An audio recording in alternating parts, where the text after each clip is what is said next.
महाराज युधिष्ठिर ने पूछा, वासुदेव आपको नमस्कार है। आप मेरे सामने यह बताइए कि चैत्र शुक्ल पक्ष में किस नाम की एकादशी होती है। भगवान श्री कृष्ण बोले, राजन, एकाग्रचित्त होकर यह पुरातन कथा सुनो, जिसे वशिष्ठ जी ने दिलीप के पूछने पर कहा था। दिलीप ने पूछा, भगवान, मैं एक बात सुनना चाहता हूँ। चैत्र मास के शुक्ल पक्ष में किस नाम की एकादशी होती है। वशिष्ठ जी बोले, राजन, चैत्र शुक्ल पक्ष में कामदा नाम की एकादशी होती है। वह परम पुण्यमयी है। पाप रूपी ईंधन के लिए तो वह दावानल ही है। प्राचीन काल की बात है, नागपुर नाम का एक सुंदर नगर था, जहाँ सोने के महल बने हुए थे।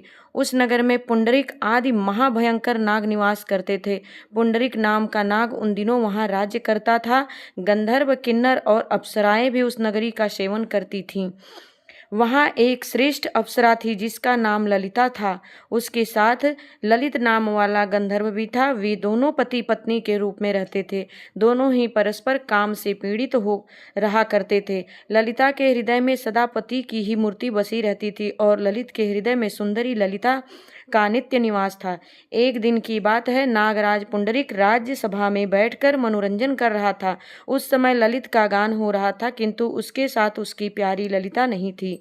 गाते गाते उसे ललिता का स्मरण हो आया, अतः उसके पैरों की गति रुक गई और जीभ लड़खड़ाने लगी। नागों में श्रेष्ठ कारकोट को ललित के मन का संताप ज्ञात हो गया, अतः उसने राजा पुंडरिक को उसके पैरों की गति रुकने एवं गान में त्रुटि होने की बात बता दी। कारकोटक की बात सुनकर नागराज पुंडरिक की आंखें क्रोध से लाल हो गई। उसने गाते हुए कामातुर ललित को श्राप दिया, दुर्बुद्धे, तू मेरे सामने गान करते समय भी पत्नी के वशीभूत हो गया, इसलिए राक्षस हो जा। महाराज पुंडरिक के इतना कहते ही वह गंधर्व राक्षस हो गया।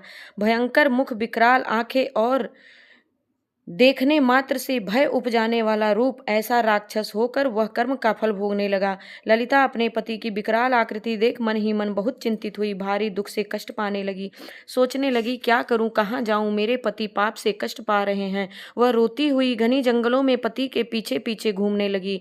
वन में उसे एक सुंदर आश्रम दिखाई दिया, जहाँ एक शांत मुनि बैठे हुए थे। उनका किसी भी प्राणी के साथ वैर विरोध नहीं था। ललिता शीघ्रता के साथ वहां गई और मुनि को प्रणाम करके उनके सामने खड़ी हुई। मुनि बड़े दयालु थे। उस दुखनी को देखकर वे इस प्रकार बोले, शुभे, तुम कौन हो, कहाँ से यहाँ आई हो, मेरे सामने सच सच बताओ। ललिता ने कहा, महामुने, वीर धन्वा नाम वाले एक गंधर्व है। मैं उन्हीं महात्मा की पुत्री हूँ। मेरा नाम ललिता है।